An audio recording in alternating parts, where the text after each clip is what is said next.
পৃথিবীর বিভিন্ন দেশের শ্রদ্ধেয় বক্তাগণ, শ্রদ্ধেয় গুরুজনেরা এবং আমার প্রিয় ভাই বোনেরা, আমি আপনাদের সবাইকে ইসলামিক নিয়মে স্বাগত জানাই। আসসালামু আলাইকুম ওয়া রাহমাতুল্লাহি ওয়া বারাকাতুহু। আল্লাহর দয়া, শান্তি এবং রহমত আপনাদের সবার উপরে বর্ষিত হোক। এই 10 দিন ব্যাপী ইসলামিক কনফারেন্স ও এক্সিবিশনের এই শেষ অনুষ্ঠানের আলোচনার বিষয়বস্তু হলো যে ইসলাম কি মানবতার সমাধান। ইসলাম এটা এসেছে আরবি শব্দ সালাম থেকে, যার অর্থ শান্তি। শব্দটার আরো একটা উৎস আরবি শব্দ সিলম, যার অর্থ আল্লাহর কাছে নিজের ইচ্ছাকে সমর্পণ করা। এক কথায় ইসলাম অর্থ আল্লাহর কাছে নিজের ইচ্ছাকে সমর্পণ করে শান্তি অর্জন করা। তাহলে আজকের এই আলোচনার বিষয়বস্তু হলো যে নিজের ইচ্ছাকে আল্লাহ তাআলার কাছে সমর্পণ করা, এটা কি মানবতার জন্য সমাধান? আপনারা যদি অন্য ধর্মগুলো দেখেন, অন্য জীবন দর্শন, সেখানে গুরুত্ব দেওয়া হয় শুধুমাত্র শরীরের বস্তুগত চাহিদাকে অথবা আত্মিক চাহিদাকে। বেশিরভাগ ধর্মই মানুষের আত্মিক চাহিদার উপরে বেশি গুরুত্ব দেয়।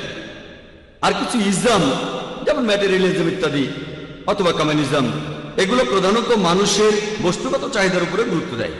ইসলাম আলহামদুলিল্লাহ দুটোকেই গুরুত্ব দেয়। ইসলাম মানুষের আত্মিক ও বস্তুগত দুই ধরনের চাহিদার প্রতি গুরুত্ব দেয়। ইসলাম দুটো দায়িত্বই পালন করে। বেশিরভাগ ধর্মই মানুষের আত্মিক চাহিদার উপরে বেশি গুরুত্ব দেয়। আর কিছু ইসলাম, যেমন ম্যাটেরিয়ালিজম ইত্যাদি অথবা কমিউনিজম, এগুলো প্রধানত মানুষের বস্তুগত চাহিদার উপরে গুরুত্ব দেয়। ইসলাম আলহামদুলিল্লাহ দুটোকেই গুরুত্ব দেয়। ইসলাম মানুষের আত্মিক ও বস্তুগত দুই ধরনের চাহিদার প্রতি গুরুত্ব দেয়। ইসলাম দুটো দায়িত্বই পালন করে। আর মানবতার সমাধান সম্পর্কে যদি বলা হয়, পবিত্র কোরআন হলো এই পৃথিবীর মধ্যে সবচাইতে পজিটিভ বই। কোরআন হলো মানবতার একটি ইস্তেহার। কোরআন হলো দয়া আর জ্ঞানের ফল্গু ধারা। অবিশ্বাসীদের জন্য সতর্কবাণী, বিশ্বাসীদের পথপ্রদর্শক। কোরআন সন্দেহবাদীদের জন্য নিশ্চয়তা, দুঃখী মানুষের সান্ত্বনার বাণী। এবং কোরআন হলো নৈরাশ্যবাদীদের জন্য আশার বাণী। এই পবিত্র কোরআন, এতে মানবতা আর মানুষ জাতির জন্য সমাধান রয়েছে। এভাবে যদি আমরা কোনো সমাধান পাই, তখন আমরা উৎস জানতে চাই, এর সত্যতা সম্পর্কে জানতে চাই।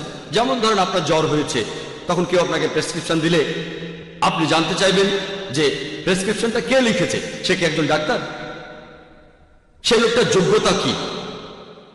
একইভাবে মানুষজন জানতে চাইবে যে এই পবিত্র কোরআনের কথাগুলো কে লিখেছেন। মানুষ জানতে চাইবে কোরআনের এই কথাগুলোর সত্যতা কতখানি। তবে এখানে আমার দেওয়া সমাধানের কোনো মূল্য নেই, এখানে আমি মূল্যহীন। যিনি মানবতার জন্য এই সমাধান দিয়েছেন, তিনি এই মানুষ জাতির সৃষ্টিকর্তা। তিনি সব জীবজন্তু স্রষ্টা, এই পৃথিবীর স্রষ্টা, তিনি এই বিশ্বজগতের স্রষ্টা। মানবতার সমাধান যিনি দিতে পারেন, তিনি হলেন এই মানুষ জাতির পালনকর্তা ও রক্ষাকর্তা। এছাড়াও তিনি এই বিশ্বজগতের রক্ষাকর্তা। আজকের এই আলোচনা শুরু করার আগে আমি প্রথমেই দর্শক শ্রোতাদের বলবো পবিত্র কোরআনের সত্যতা এবং এর উৎস সম্পর্কে। কোরআনের উৎস সম্পর্কে আমি সংক্ষেপে এটাই প্রমাণ করব যে পবিত্র কোরআন এটা আল্লাহ তাআলার বাণী। এছাড়াও সেই সব লোকজন যারা আল্লাহকে বিশ্বাস করে না, তাদের সামনে আমি এটাই প্রমাণ করার চেষ্টা করব যে আল্লাহ অবশ্যই আছেন। যখন কোনো নাস্তিক আমার কাছে আসে আর আমাকে বলে যে সে কোনো রকম ঈশ্বরে বিশ্বাস করে না, প্রথমেই যেটা করি আমি তাকে অভিনন্দন জানাই। আপনারা ভাবতে পারেন আমি কেন নাস্তিককে অভিনন্দন জানাচ্ছি। আমি যে কারণে নাস্তিককে অভিনন্দন জানাচ্ছি সেটা হলো সে চিন্তা করে বেশিরভাগ মানুষই অন্ধভাবে বিশ্বাস করে। উনি খ্রিস্টান কারণ ওনার বাবা খ্রিস্টান, উনি হিন্দু কারণ ওনার বাবা হিন্দু, উনি মুসলিম কারণ ওনার বাবা একজন মুসলিম। এই নাস্তিক সে চিন্তা করেছে অবশ্যই তার একটা ধর্মীয় পরিচয় আছে, কিন্তু সে তা মানে না যে ঈশ্বরকে তার বাবা মা উপাসনা করে সে তেমন ঈশ্বরকে মানে না। ঈশ্বরের অস্তিত্বকে সে অস্বীকার করে। আমি যে কারণে তাকে অভিনন্দন জানাচ্ছি সেটা হলো সে অলরেডি ইসলামিক শাহাদার প্রথম অংশটা বলে ফেলেছে। ইসলামিক ধর্মবিশ্বাসের প্রথম কথার প্রথম অংশটা সে বলে ফেলেছে, লা ইলাহা, কোনো উপাস্য নেই। আমাকে যেটা করতে হবে প্রমাণ করতে হবে ইল্লাল্লাহ, আল্লাহ ব্যতীত। সেটা আমি করবো ইনশাআল্লাহ। এখানে আমার কাজের অর্ধেকটা হয়ে গেছে। অমুসলিমদের ক্ষেত্রে প্রথমে তাদেরকে এটা বোঝানো লাগবে যে তারা যে ঈশ্বর উপাসনা করে সে সত্যিকার ঈশ্বর নয়। এখানে আমার কাজের অর্ধেকটা হয়ে গেছে। সেই নাস্তিক মেনে নিয়েছে কোনো উপাস্য নেই। তাহলে এখন আমাকে যেটা করতে হবে আমাকে আল্লাহ তাআলার অস্তিত্ব প্রমাণ করতে হবে, তাহলে হয়ে যাবে। সেটা আমি করবো ইনশাআল্লাহ। বেশিরভাগ নাস্তিক তারা ভাবে যে বিজ্ঞান হলো সবার উপরে। বর্তমানের সময়টা বিজ্ঞান আর প্রযুক্তির যুগ। তারা ভাবে যে বিজ্ঞানই সবার উপরে। আপনি যদি কোনো নাস্তিককে প্রশ্ন করেন যে ধরেন কোন একটা যন্ত্র, ধরেন একটা মেশিন যেটা পৃথিবীর কোনো মানুষই আগে দেখেনি, যেটার কথা কেউ শোনেও নি, তারপর সেই মেশিনটা যদি সে নাস্তিকের সামনে আনা হয় এবং তাকে প্রশ্ন করা হয় যে প্রথমে কোন মানুষটা আপনাকে ঠিকভাবে বলতে পারবে এই যন্ত্রটা কিভাবে কাজ করে, এই মেশিনটা কিভাবে কাজ করে, সেই নাস্তিক তখন বলবে মেশিনটা স্রষ্টা বলতে পারবে। কেউ বলবে উৎপাদনকারী, কেউ বলবে প্রস্তুতকারী, কেউ হয়তো বলবে আবিষ্কারক, কেউ বলবে নির্মাতা। তারা যাই বলুক উত্তরটা এমনই হবে একটা, হয় তারা বলবে স্রষ্টা, উৎপাদনকারী, প্রস্তুতকারী, অথবা বলবে আবিষ্কারক। উত্তরটা এরকমই একটা হবে।